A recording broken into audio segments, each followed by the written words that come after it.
के आय हाय हाय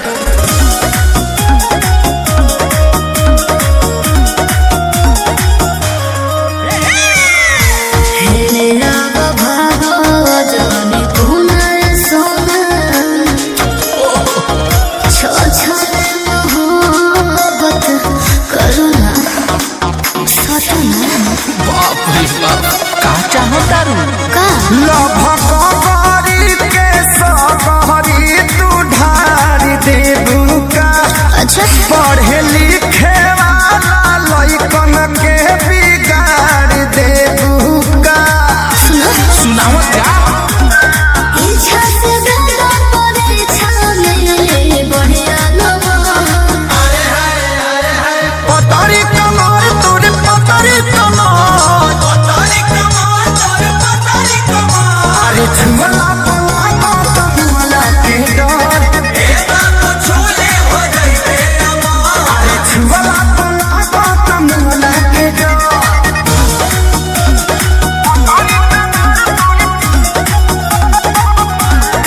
music by Arya Sharma ओए हम दवाई दाम भर के सुनो लड़के पढ़ना जरूरत डॉक्टर के लागत बायोलॉजी पढ़ले बारे सुनते हो कि नहीं जान पागिले ना भाई तवन आज करबू का। लागे बंटी खेसारी अखिलेश कहे इलाज करबू का।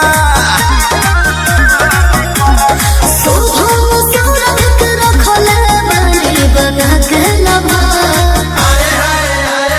पतरी कमर तोर पतरी कमर का बोलो छुपला पला तो मुला के डर